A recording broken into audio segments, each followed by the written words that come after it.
This is my talk, Going Beyond, Developing and Using Course Learning Outcomes in Legal Education. My name is Ashley Weleschuk. I'm a third-year student in the Faculty of Law. Course Learning Outcomes, or CLOs, are the goals of a course. They tell students what they should be able to do or know after taking that course and are listed in the course outline. When I first started law school, I often felt very confused if I was getting the main points that I was supposed to be getting out of the readings and classes I was in, and if I was actually learning things to the extent I needed to. Many of my peers felt the same way, so I was inspired to think about what kind of teaching and learning tools could help improve law school. This motivated my directed research project, which had two main questions. How do instructors in the Faculty of Law develop and use CLOs? And how can CLOs be used to support learning in law school? This is only a snippet of what I took away from that research. One component was a survey of the instructors in the Faculty of Law.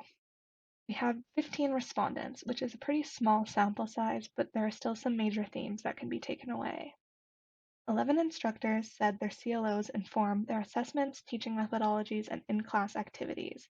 Most of these instructors said that they develop their CLOs concurrently with all of these other components of their course to ensure that everything aligns. Some other instructors who responded said they develop all of their activities and assessments first, and then write the CLOs to make sure they match. 3 instructors said they did research into legal pedagogy before developing CLOs, and 4 said they discussed them regularly with their students. 9 out of the 15 respondents said they never discuss CLOs with students or only do so on the first day of classes. The first big takeaway from this data is a really positive one. Law instructors see the value of CLOs as course design tools. CLOs really clarify what students are supposed to get out of a course, so instructors are able to be focused on delivering exactly what they intend to deliver and assessing exactly what they intend to assess.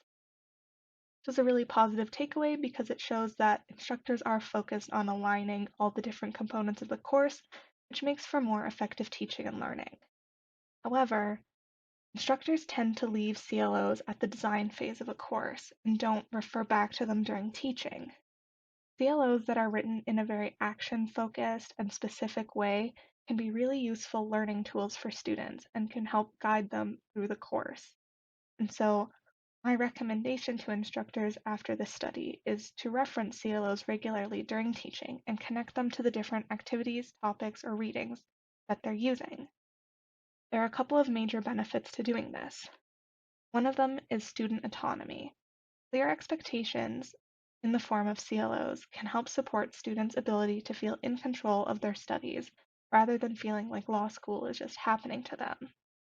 Research suggests that increased autonomy can be really positive for students' mental health, which is an important goal in law schools. Law students are more prone to anxiety, depression, and substance abuse issues. By using CLOs, you can help make students feel more in control and more clear on what they're supposed to be learning, which can decrease their stress, an important point. Another big benefit to referring to CLOs with students is increasing their metacognition, or how much they think about their own learning.